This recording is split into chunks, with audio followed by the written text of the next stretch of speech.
Recovery आहे, चांगली आहे. त्याच्यामुळे आता डॉक्टरने असं परवानगी दिली. हो, पहिली सभा सोलापूरच होते. पुण्यापासून हॉस्पिटलपासून जवळ आहे ते. आणि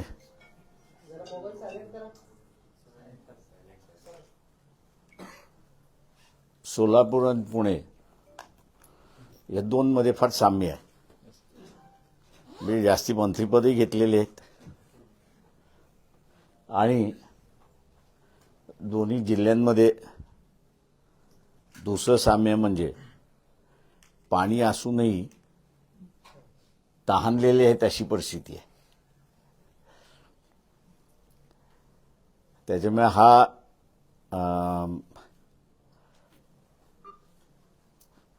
एरिया जो आहे पश्चिम महाराष्ट्राचा जो आहे, याचं ब्रिटिशाच्या काळी जे नियोजन झालं ते झालं. यशवंतराव चव्हाण यांच्या कालावधीमध्ये जे नियोजन झालं ते झालं. त्याच्यानंतर असं नियोजनच झालं नाही अशी असणारी परिस्थिती आहे.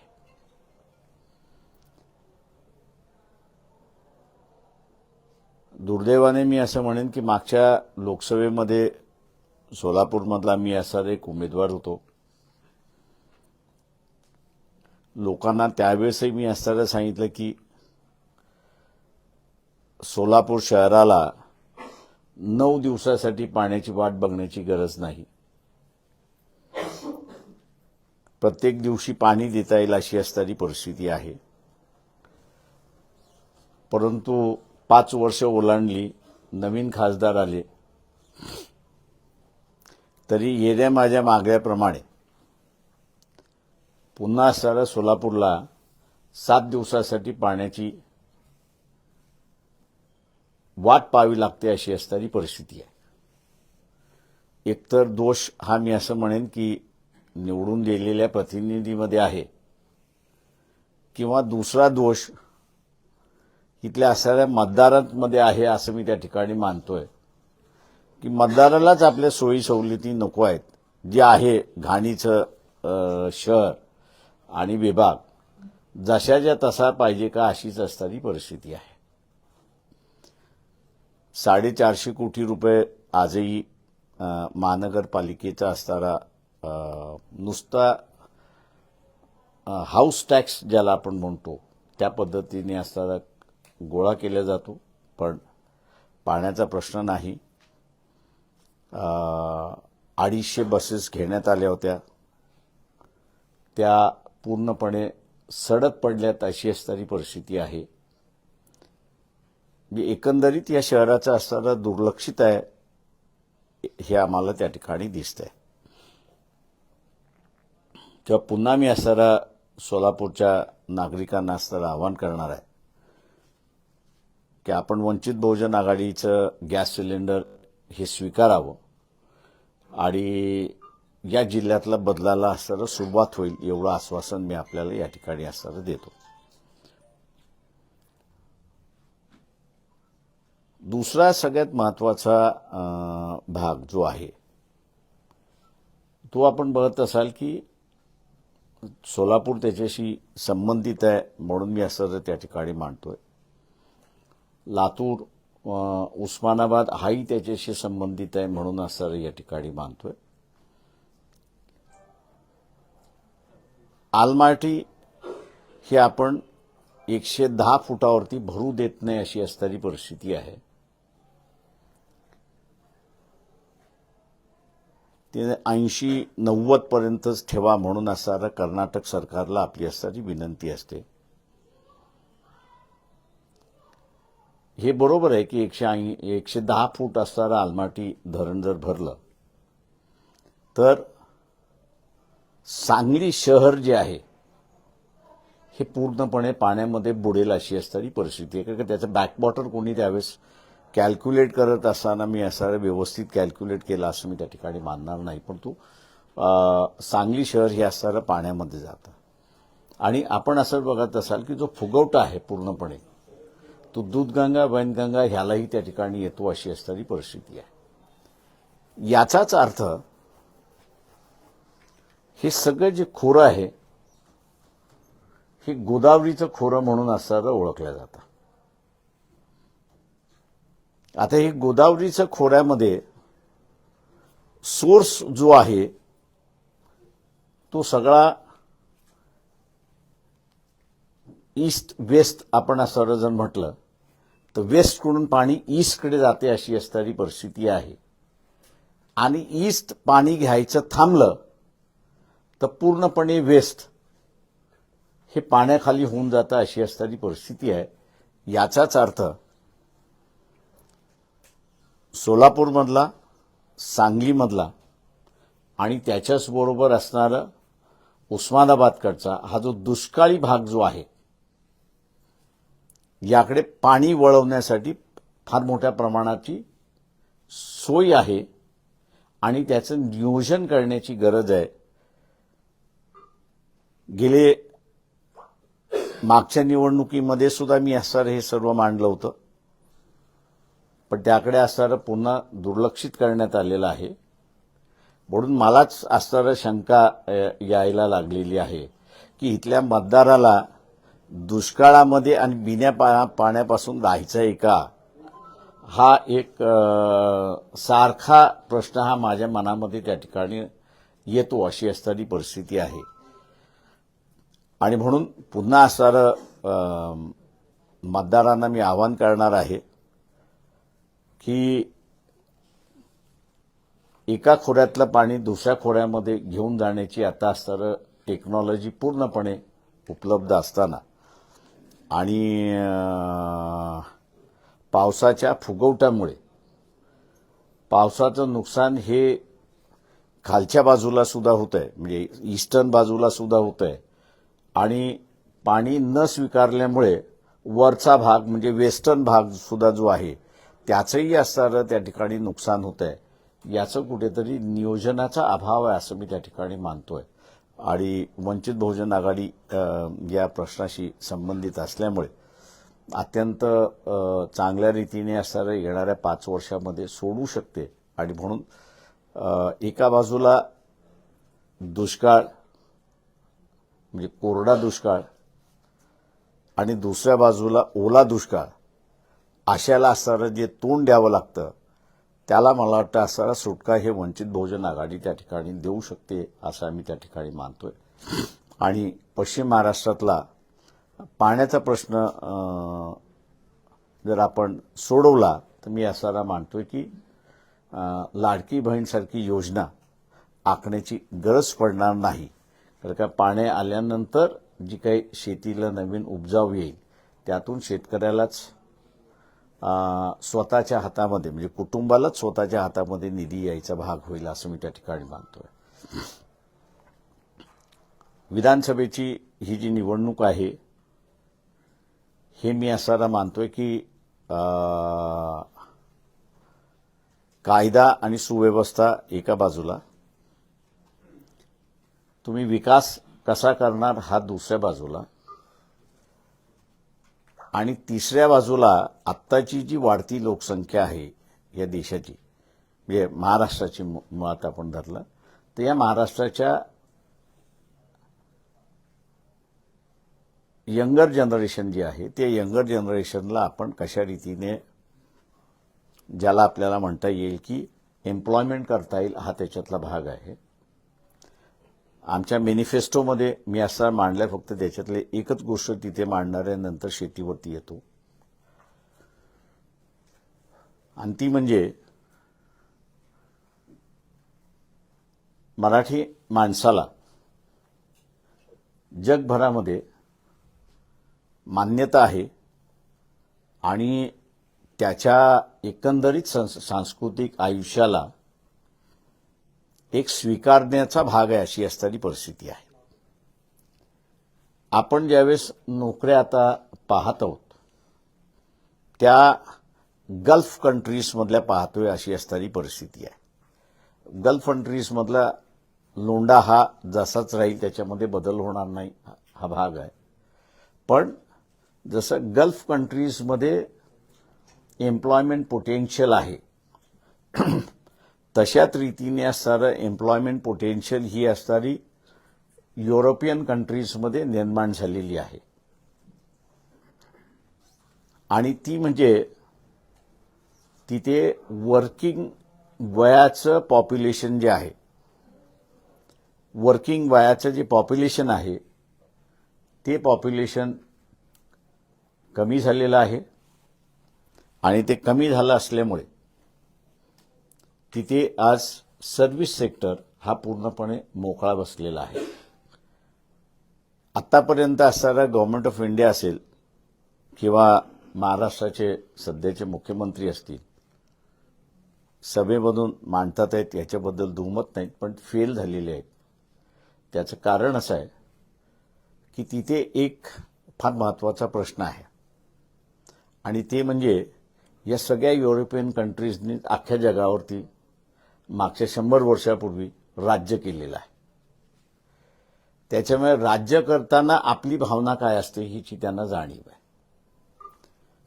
आणि म्हणून त्या सगळ्या याच्यामध्ये त्यांची एक परिस्थिती आहे की बाबा आम्ही असणारा बाहेरचा सर्व्हिस सेक्टरमधला लेबर आणला आणि आमची असणारी लोकसंख्या अशीच कमी होत गेली तर येणाऱ्या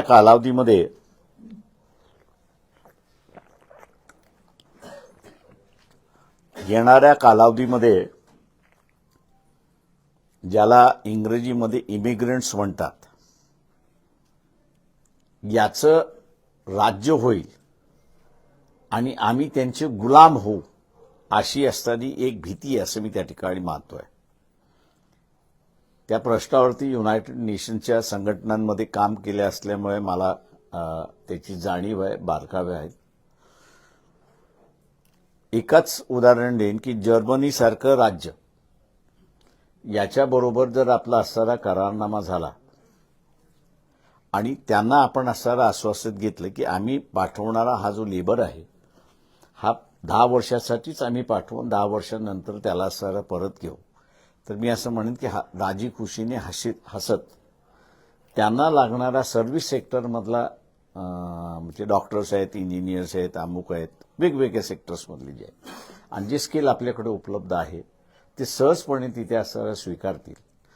आणि एक अनएम्प्लॉयमेंटचा इश्यू जो आहे तो फार मोठ्या प्रमाणात आपल्याला या ठिकाणी करता येईल. मी असं मानतोय की हा एक अनएक्सप्लोर्ड एरिया आहे की जो आम्ही असणारा लोकांसमोर त्या ठिकाणी मांडलेला आहे. मी सोलापूरपासून हे सुरुवात करतो याचं कारण की सोलापूर हे एक टेक्स्टाईल हब आहे अशी असणारी परिस्थिती आहे. जगातून भारताबरोबर असणारं कॉटनच्या संदर्भातलं व्यवहार करायचा असेल तर त्याचं पहिल्यांदा असणारं सोलापूर हे असणारं डोक्यात येतं.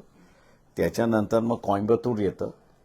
कोइंबतूर नंतर मग तो असणारा नॉयडामध्ये त्या ठिकाणी असणारा जातो, कारण का नॉयडामधलं ऑफिस आहे त्या सगळ्या ह्याच्यामध्ये.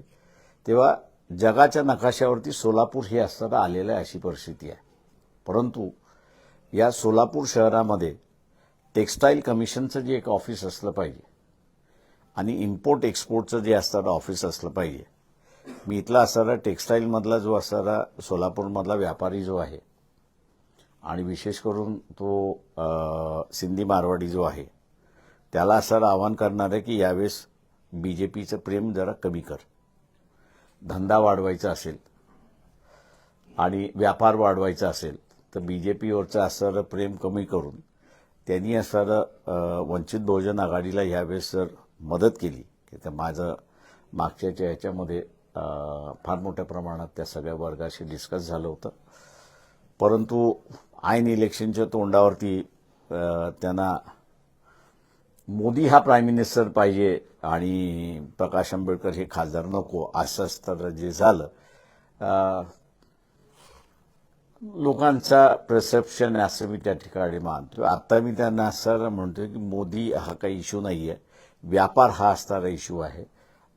सोलापूर शहरामधला असणारं एक वेगळेपण निर्माण करण्याचा भाग आहे आणि त्याच्यामुळे हा पूर्ण व्यापारी वर्ग जो आहे, टेक्स्टाईलमधला व्यापारी वर्ग जो आहे किंवा आता असणारं अनेक जणांना नवीन असेल, पण तो बांबू हे जे आहे, बांबूतून आता असणारं सूत आणि सुतातून असणारं ज्याला बांबू टॉवेल्स आणि इतर सगळे जे मटेरियल आहे सगळ्यात, याच्यामध्ये जगामध्ये असणारं जे व्यवहार चाललाय त्याच्यामध्ये सोलापूर शहर हे असणारं पुढाकार आहे. परंतु शासनाने त्याला अजिबात अजून असताना महत्त्व दिलं नाही. म्हणजे चायनानंतर दुसरं बांबूच्या सुतातून असणारं टॉवेल करण्याची कला ही कुठली असेल तर ही सोलापुरांकडे आहे. परंतु शासनाने त्याला अजिबात महत्त्व दिलं नाही, म्हणजे पुरस्कृत केलं नाही, अशी असणारी परिस्थिती आहे. आणि म्हणून मी असं मानतो की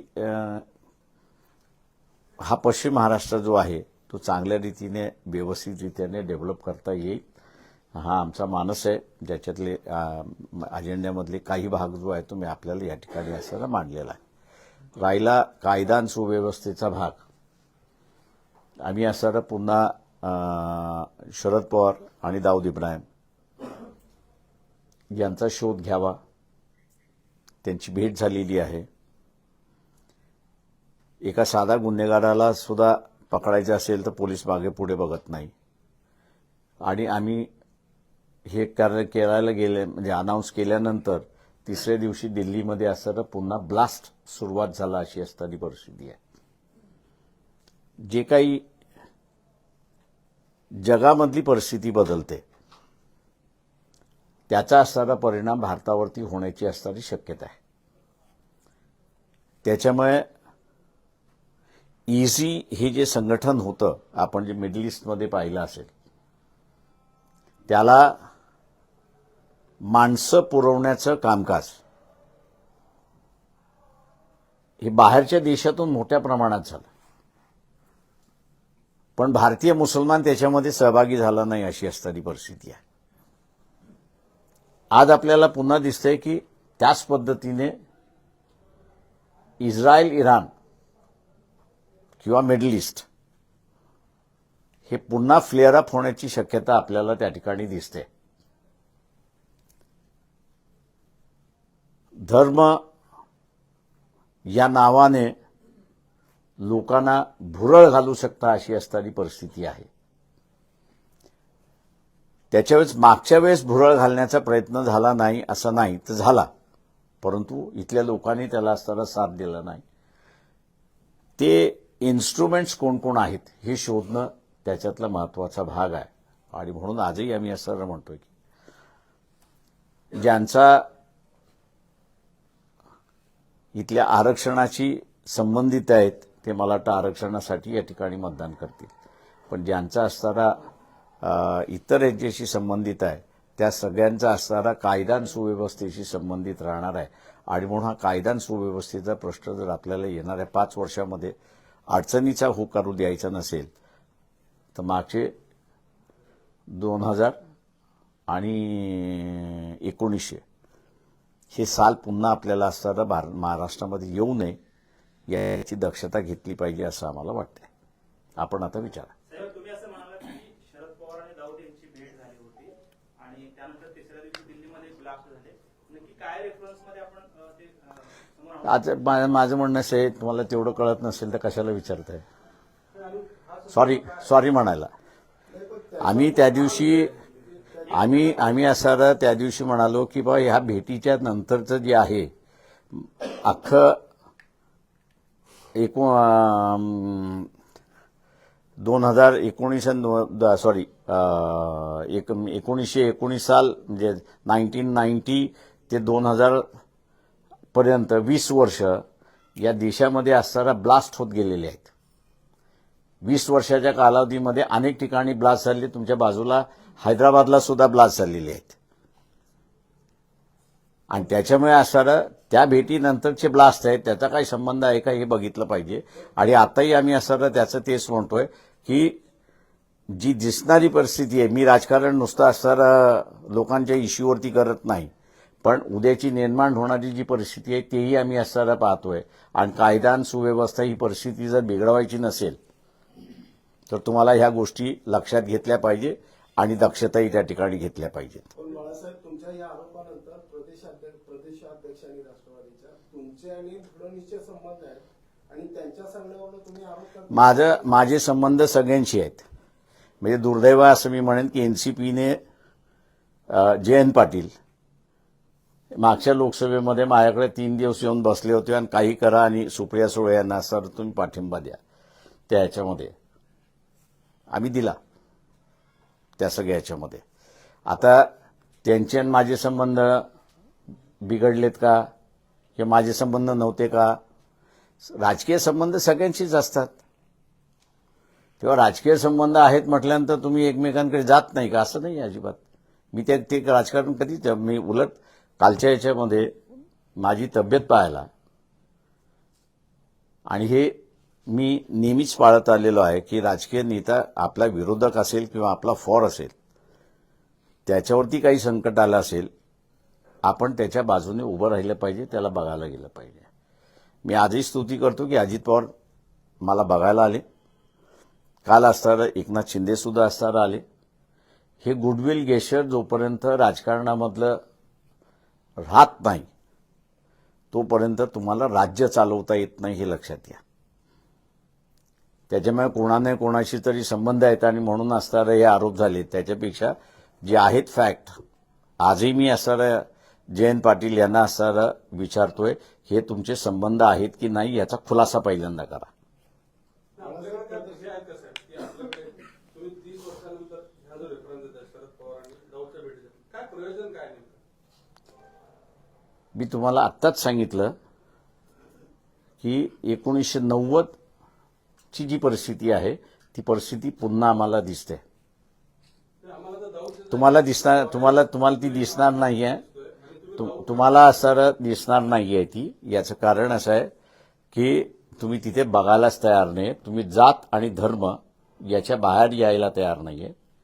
देशाच्या सिक्युरिटीचा इश्यू तुमच्या कधीच अजेंड्यावरती राहिलेला नाही आणि ज्याच्यामुळे ज्याचा देशाच्या सिक्युरिटीचा इश्यू हा नसेल तर त्यांनी असणारं सांगावं. तुम्हाला असणारं पुन्हा सांगतो की सुहास कुलकर्णीने घेतलेली माझी मुलाखत आणि त्यांनी केलेल्या याच्यामध्ये मी त्यांना असा पुरावा दिलेला आहे की वोरा कमिटी स्थापन झाली होती. त्या वोरा कमिटीची माहिती तुमच्या सोलापूरकराकडेच आहे. पण एवढं आहे की तुमची हिंमत आहे का? पत्रकार म्हणून हिंमत आहे का? सुशील कुमार शिंदे गृहमंत्री होते. तुम्हाला नसेल माझ्या मार्फत त्यांना असं विचारा की वोरा कमिटीच्या रिपोर्टचे अनेक्शर्स हे सदनामध्ये का ठेवण्यात आले नाहीत? सुशील कुमार शिंदेना विचारा. आणि तुम्ही भीत असाल तर म्हणा प्रकाशराव आंबेडकरांनी हे आम्हाला विचारायला सांगितलेलं. तुम्हाला मी बाबासाहेबांचा नातू आहे. त्याच्यामुळे कुठे लाईन ड्रॉ करतात हे बाबासाहेबांनीच आम्हाला सांगितलेलं आहे की समाज आणि देश याचे ज्यावेळेस प्रश्न येतात तेव्हा समाज सोडायचा असतो आणि देशाचं संरक्षण करावं लागतं. आणि आजची गरज ही आहे की देशाचं संरक्षण करण्याची गरज आहे असं मी त्या ठिकाणी मानतोय. बाळासाहेब प्रदेशाध्यक्ष काँग्रेसचे म्हणतायत की बाबा आमची सत्ता आली तर आम्ही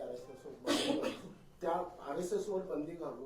त्याच दरम्यान उलेमाच्या बोर्डाने 17 नियमाचे अटी घालून महाविकास आघाडीच्या तिन्ही नेत्यांना पत्र दिले की बाबा आमच्या अटी मान्य असेल तर आम्ही खुलेआम तुमच्याबरोबर समझोता करू आणि मतदान करायला भाग पाडू. याचा अर्थ असा की 75 वर्षामध्ये पहिल्यांदाच इतकी राजकीय प्रगल्भता मुस्लिमामध्ये आली का? त्यांचा स्क्रिप्ट लिहिणारा आणखी वेगळा पर्याय आहे. ते मुसलमानांमध्ये प्रगल्भता आली का हा याचा इश्यू मी करणार नाही. कुठल्याही संघटनेवरती बॅन करायचं असेल तर मी एवढंच म्हणणार आहे की त्या उलेमा संघटनाने त्यांच्याकडे जेवढी माहिती आहे ती सगळी माहिती पहिल्यांदा पब्लिक ह्याच्यामध्ये आणावी, डोमेनमध्ये आणावी. एक भाग. दुसरा भाग, ते असणारे हे कबूल करणार आहेत का की त्यांनी ज्या आघाडीच्या पाठिंबा देतात आहेत त्या आघाडीकडे त्यांनी असणाऱ्या 44 जागेंची मागणी केली होती. आणि आज आपल्याला असं दिसतंय त्या 44 जागेंपैकी डबल डिजिटमध्ये सुद्धा आकडा म्हणजे मुसलमानांना प्रतिनिधित्व मिळालेलं नाही. त्याच्यामुळे हे जे उलेमा आहेत या उलेमांचं राजकारण किंवा त्यांचा असणारा दबाव आपल्या समाजाला किंवा मुस्लिम समाजाला, मी मुस्लिम समाजापुरतंच मर्यादित राहतो, मुस्लिम समाजाला प्रतिनिधित्व मिळावं काँग्रेसकडून, एनसीपीकडून आणि उद्धव ठाकरे यांच्याकडून त्यांची ताकद कमी पडली आहे का हे त्यांनी असणारा खुलासा करावा. हा पहिला भाग. दुसरा भाग 32 ठिकाणी, कदाचित माझा थोडा अपडेट कमी असेल त्या सगळ्या ह्याच्यामध्ये, पण 32 ठिकाणी एकनाथ शिंदे वर्सेस उद्धव ठाकरे किंवा उद्धव ठाकरे वर्सेस एकनाथ शिंदे असा असणारा सामना आहे. एकनाथ शिंदे हे बीजेपी बरोबर गेलेत अशी असणारी परिस्थिती आहे आणि त्याच्यामुळे मुसलमान हा असणारा एकनाथ शिंदेला मतदान करू शकणार नाही. दुसऱ्या बाजूला काँग्रेस याचा सिम्बॉल नसल्यामुळे काँग्रेसचाच प्रश्न त्या ठिकाणी उपस्थित राहत नाही. या सगळ्या 32 ठिकाणी वंचित बहुजन आघाडीचे उमेदवार आहेत. मागच्या 5 वर्षामध्ये ज्या पद्धतीने असणाऱ्या बीजेपीने मुस्लिम समाजाला टार्गेट करण्याचा प्रयत्न केला असेल, मग तो औरंगजेबचा इश्यू असेल, एनआरसीचा इश्यू असेल किंवा इथे असणाऱ्या कायद्याच्या दृष्टिकोनातून असेल, या सगळ्याच्या पाठीमागे वंचित बहुजन आघाडी ताकदीने उभी राहिली आणि एका प्रकारचं असणारं प्रोटेक्शन जे आहे हे मुस्लिम समाजाला देण्यात आलं अशी असणारी परिस्थिती आहे. आम्ही उलेमाना असणारा हा प्रश्न विचारतोय आपल्या माध्यमातून की ह्या ज्या 32 जागा आहेत की ज्या 32 जागेमध्ये एकनाथ शिंदेला मतदान देऊ शकत नाही ही परिस्थिती आहे. दुसऱ्या बाजूला उद्धव ठाकरे हे वक्फ प्रॉपर्टीच्या संदर्भातलं जे बिल आलं त्यावेळेस ते असणारं वॉकआउट होऊन झाले. म्हणजे कुठेतरी आम्ही त्यावेळेस असणारं शंका व्यक्त केली होती की पाणी कुठेतरी मुरतंय काय. अशा असणाऱ्या परिस्थितीमध्ये या उलेमाना आम्ही असणारा विचारतो, या 32 ठिकाणच्या मतदारसंघामध्ये तुम्ही मुस्लिम समाजाला सांगणार आहात का की वंचित बहुजन आघाडीने मागच्या 5 वर्षामध्ये आपल्या पाठीमागे उभी राहिली आणि म्हणून आता वंचित बहुजन आघाडीला आपला पाठिंबा आहे असं उलेमा जाहीर करणार आहेत का? हा माझा त्यांना सवाल आहे. साहेब, त्या मागण्यांमध्ये मुसलमानांच्या आरक्षणासंदर्भात देखील बोललेलं आहे. 10% आरक्षण मुसलमानांना दिलं पाहिजे अशा पद्धतीने मागणी केली आहे. पण अमित शहा असं म्हणतायत जोपर्यंत भाजप आहे तोपर्यंत मुसलमानांना कदापि आरक्षण दिलं जाणार नाही. माझं म्हणणं आहे मुसलमानांनी हे चॅलेंज त्या ठिकाणी एक्सेप्ट करावं. मुसलमानांना 5% आरक्षण जे देण्यात आलं होतं शिक्षण क्षेत्रामधलं त्याचं हायकोर्टाने सुद्धा मान्यता दिली आणि सुप्रीम कोर्टाने सुद्धा त्याच्यातली असणारं मान्यता दिली. वंचित बहुजन आघाडीच्या पाठीमागे असणारं मुस्लिम समाजाने उभं राहावं. मुस्लिम समाजाने उभं राहावं. आम्ही सत्तेत आलो तर अमित शहाला फेल केल्याशिवाय राहणार नाही हे लक्षात घ्या. तेव्हा अमित शहाला फेल करण्यासाठी मुसलमानांनी आम्हाला मतदान द्यावं हे आम्ही त्यांना आवाहन करतो. साहेब, निवडणुका आल्या की रिपाई इस्केची चर्चा होते. रामदास आठवले म्हणतात की थँक्यू, जाऊ द्या, सोडू द्या. असं आरक्षणाच्या मुद्द्यावर हक्के आणि जरांगे हे समोरासमोर असताना ओबीसी फॅक्टर हा लोकसभेला जसा एक कल्ली गेल्यासारखा दिसला तो आताच्या पोझिशनमध्ये तसा दिसत नाही. माझं नाही, तुमचं थोडं रीडिंग चुकतंय असं म्हणजे तुमच्या माझ्यामध्ये रीडिंगमध्ये फरक दिसतोय. लोकसभेमध्ये संविधान हा प्रश्न होता का? तर निश्चितपणे होता. लोकसभेमध्ये अजून एक प्रश्न अंडर करंट म्हणून जो होता ती म्हणजे लोकशाही. संविधान आणि लोकशाही हे दोन इश्यूज फार मोठ्या प्रमाणात लोकसभेमध्ये नव्हते. वंचित बहुजन आघाडीने रान पेटवलं होतं अशी असणारी परिस्थिती आहे. आणि म्हणून एका प्रकारचं माहोल देशभर असणारं निर्माण केलं. 400+ हा जो फिगर बीजेपीकडून होत राहिला त्याच्यातून लोकांचं भावना घट्ट व्हायला लागल्या की हे संविधान बदलणार अशी असणारी परिस्थिती आहे. त्याच्यामुळे संविधानवादी आणि लोकशाहीवादी या फोर्सेस एकत्र आल्या आणि त्यांनी बीजेपीला हरवता थांबवलं असं मी त्या ठिकाणी मानणार आहे. एक भाग. आत्ताची जी निवडणूक आहे ती आरक्षणाची निवडणूक आहे ही आपण लक्षात घ्या. इथे 2 आरक्षण अडकलेत अशी असणारी परिस्थिती आहे. एक आरक्षण ओबीसीचं आरक्षण आहे की जे ओबीसी बोलत जरी नसला तरी त्याच्या मनामध्ये भीती एक फार मोठ्या प्रमाणात बसलेली आहे की सुप्रीम कोर्टाने डेटा नसल्यामुळे आपलं स्थानिक स्वराज्यातलं आरक्षण थांबवलेलं आहे. उद्याच्या विधानसभेनंतर 200 मराठा समाजातले आमदार निवडून जातील असं जे वक्तव्य इलेक्शनच्या अगोदर करण्यात आलं होतं त्यातून ओबीसीची भीती अजून बळकावलेली आहे. आणि ती म्हणजे की एकदा हे झालं तर जनगणना मान्य करायची, पण इम्पेरिकल डेटा नसल्यामुळे शिक्षण आणि सर्व्हिस याच्यातलं आरक्षण थांबवायचं आणि ते आलं की सुरुवात करायचं. इम्पेरिकल डेटा कधी येईल हे माहिती होणार नाही. विधानसभेमधला ठराव असल्यामुळे चॅलेंज करता येत नाही. ठरावाची भूमिका सुप्रीम कोर्टाने घेतलेल्या भूमिकेशी सहमत असल्यामुळे पूर्णपणे रस्ते आपले बंद होतील. आणि त्याच्यामुळे ही निवडणूक मला मराठवाड्यामध्ये ती स्पष्टपणे दिसते. पण इतर भागामध्ये ती लोकांच्या मनामध्ये आहे आणि ते म्हणजे की आपण आपल्याच माणसाला मतदान करायचं. म्हणजे मराठ्याने मराठा समाजाला मतदान करायचं आणि ओबीसी असं म्हणतोय की मी जो आरक्षणवादी आहे त्यालाच मतदान या ठिकाणी करणार आहे. त्याच्यामुळे ही एक डिवाइड आहे अशी असणारी परिस्थिती आहे. जे मराठा समाज ओबीसीला मतदान करणार नाही आणि ओबीसी हा मराठा समाजाला मतदान करणार नाही अशी असणारी परिस्थिती एक आम्हाला दिसते.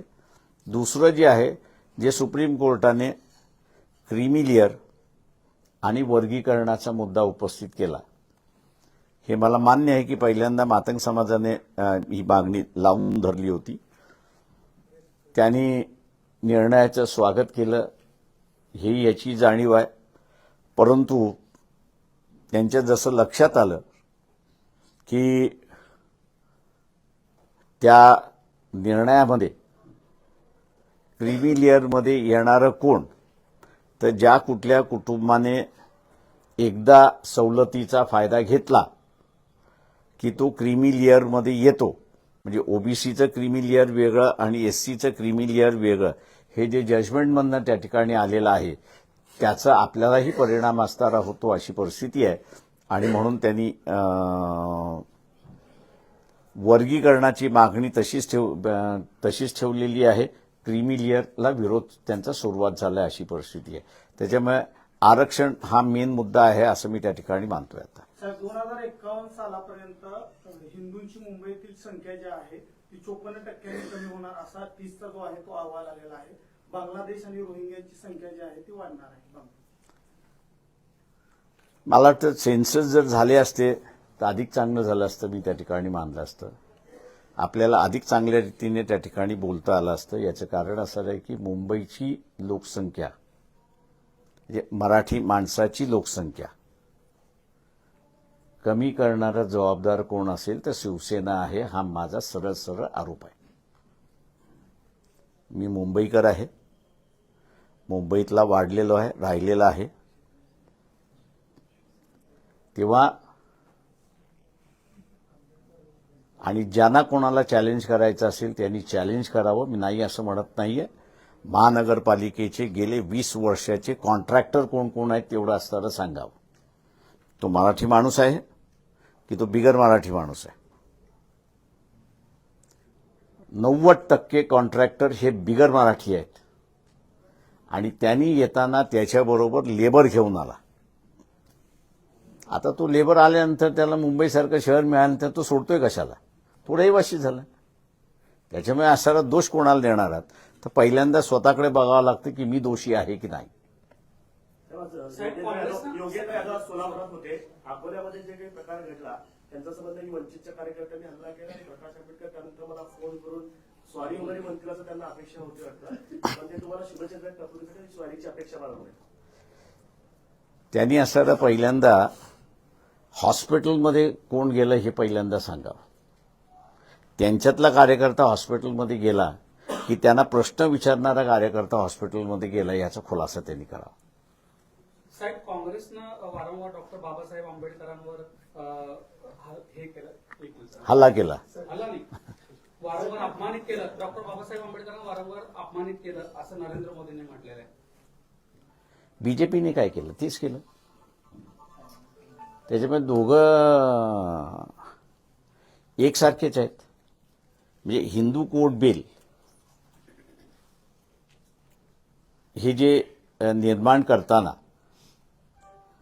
त्याला पहिला विरोधक कोण होता? तर हिंदू महासभा होती. दुसरा विरोधक कोण होता? तर RSS होती. तिसरा विरोधक कोण होता? तर साधू संतांना असताना पुढे करण्यात आलं.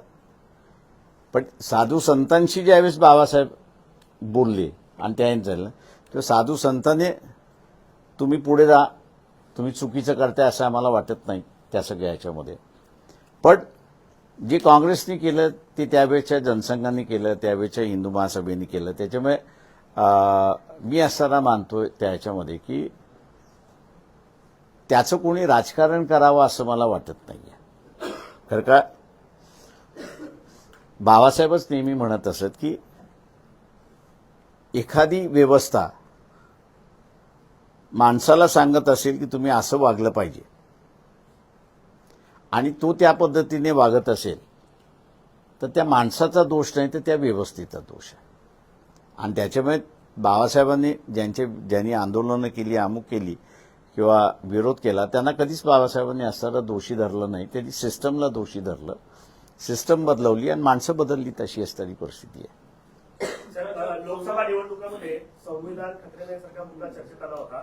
मात्र या निवडणुकीनं भाजपने एक मुद्दा आणलाय, संविधानाच्या प्रतीच्या कलरचा मुद्दा लाल रंगाचा आहे, त्याच्यावर अर्बन नक्षलवादापर्यंत थेट मुद्दे जोडले जात आहेत. फडणवीस थेट म्हणतात की संविधानाचा अपमान करतायत काँग्रेसवाले आणि विशेष करून राहुल गांधी.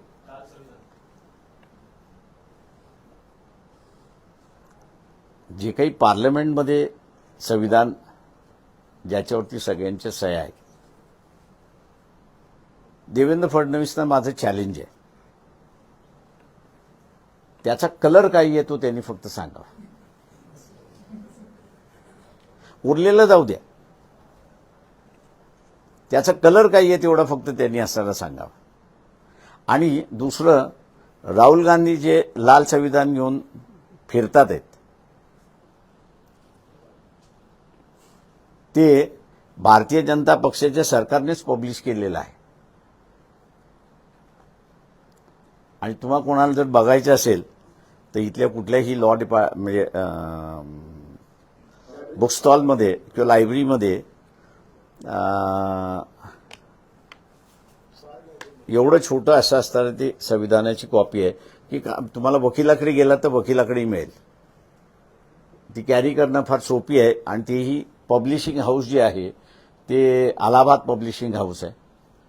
अलाहाबाद पब्लिशिंग हाऊस एका काळी असताना सरकारी होतं, आता त्याला असताना सेमी सरकारी केलेलं आहे आणि त्यांनीच ते पब्लिश केलेलं आहे. आणि त्याचा कलर जो आहे तो लाल आहे आणि त्याचं जे रिंग आहे ते गोल्डन रिंग आहे अशी असणारी परिस्थिती आहे. आणि प्रत्येक वकिलाला तुम्ही विचारलं तर तो खिशातून काढून दाखवले हे संविधान माझ्याकडे आहे. त्याच्यामुळे असं हे आहे. पण ओरिजिनल संविधान जे आहे त्याचा कलर काही आहे तो असणार देवेंद्र फडणवीस यांनी सांगावा. साहेब, कलम 370 वरनं पुन्हा एकदा वाद सुरू झालेला आहे.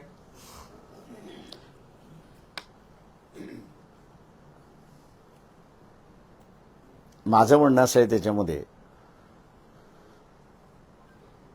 उद्याची कॉन्स्टिट्यूंट असेंब्ली JNK यांनी रिकास्ट केली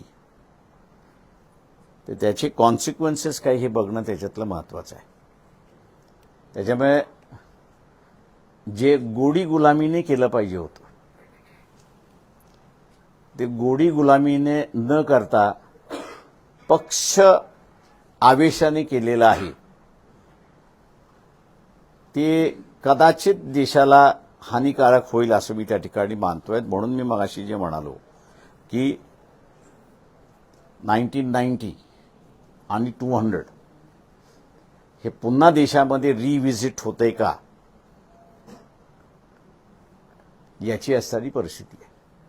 साहेब, काही दिवसापूर्वी सदाभाऊ खोतांनी शरद पवारांच्या थँक्यू. मी काहीच बोलत नाही. माझा प्रश्न असा की 2 वर्ष सलग हरियाणामध्ये जाटने आंदोलन केलं. आंदोलनानंतर त्यांच्या आशा होत्या की सत्ता आम्ही घेऊ, पण सत्ता ही पूर्णपणे भाजपानेच घेतली, जमिनीवर काहीच नाही. तसाच काही प्रकार महाराष्ट्रामध्ये होण्याची दाट शक्यता आहे असं भाजपाच्या नेत्यांकडून बोललं जात आहे. म्हणजे नेमकं काय कशाच्या आधारावर बोलताय ते मला माहिती, त्यांनाच विचारलेलं बरं आहे. चला, थँक्यू. साहेब, एक महत्वाचा प्रश्न. भारतीय जनता पार्टी इतर पक्षांबरोबर निवडणुकीला सामोरे जाते, काँग्रेस सारखा पक्ष जातोय, मग वंचित बहुजन आघाडी एकनाथ शिंदे का करतोय? लोकसभेत आम्ही असणाऱ्या आदिवासींबरोबर आहोत. तुम्ही त्यांना असणारा मानायलाच तयार नाही. आदिवासी या देशाचे नागरिक आहेत हे पहिल्यांदा तुम्ही मानायला तयार नाही आहात. आदिवासी इथला असणारा 12% आहे हे तुम्ही मान्य करायला तयार नाही आहात. त्यांचे पक्ष आहेत हेही तुम्ही त्यांचं एक्झिस्टन्स मान्य करायला तयार नाही आहात. त्याच्यामुळे आम्ही असणारा आदिवासी पार्टीबरोबर आहोत याचा कुठेही तुम्हाला उल्लेखही नाही आहे. त्याच्यामुळे असणारं गोंडवाना पक्ष हा आमच्याबरोबर आहे. राजुऱ्यामधल्या त्यांच्या उमेदवाराला आम्ही असणारा पाठिंबा दिलेला आहे. चोपडामधला भारत आदिवासी पार्टी म्हणून राजस्थानमध्ये सत्तेमध्ये आहे, त्यांचा असणारा अध्यक्ष अनिल गायकवाड हा चोपडा मतदारसंघामध्ये लढतोय, त्याला असणारा आमचा पाठिंबा आहे. त्यांना आपल्याला दिसत नाही. एकलव्य संघटनेमधला असणारा अध्यक्ष अनिल जाधव राऊरी मतदारसंघामधनं असणारा लढतात आहेत. तुम्ही हे मान्यच करायला तयार नाही आहात की हा तुम्हाला मराठीच्या बाहेर तुम्ही बघायलाच तयार नाही आहात. आणि म्हणून आम्ही असं एक नाव दिलेलं आहे त्याला, मराठा खानावळ. त्या मराठा खानावळमध्ये 2 उपरे आहेत. एका बाजूला देवेंद्र उपरा आहे आणि दुसऱ्या बाजूला असणारा उद्धव ठाकरे. दुसरे कोणीच नाही आहेत. त्याच्यामुळे उरलेले जे नाही त्यांचं आम्ही असं वेगळं ताट केले ते तुम्ही मान्यच करायला तयार नाही. आता तो ओबीसी वेगवेगळ्या संघटना आमच्याबरोबर, म्हणजे आता हाकेसारखे आहेत ते प्रचाराला लागलेले आहेत. नवनाथ वाघमारे आहेत ते प्रचाराला लागलेले आहेत. हे तुम्ही मान्यच करत नाही आहात. कसं असेल की जरांगे पाटलांनी असं सांगितलं होतं की आम्ही उमेदवार उभारताना ऐनवेळी त्यांनी माघार घेतली. काय राजकारण नक्की झालं? आपला काय त्यामध्ये? हे जे 200चा आकडा मी जो म्हणालो, जरांगे पाटलांनी सगळ्यांना उभं केलं आणि शेवटच्या दिवशी म्हणजे विड्रॉलच्या दिवशी विड्रॉ करायला ठेवलं. त्यातून 200 श्रीमंत मराठा कसे निवडून आणायचं ह्याचा खेळ झाला. आणि दुर्दैव मी देश विदेशातील प्रत्येक घडामोडींचे लाईव्ह अपडेट मिळवण्यासाठी आता साम टीव्हीच्या सर्व सोशल मीडिया प्लॅटफॉर्मला लाईक, फॉलो आणि सबस्क्राईब करा.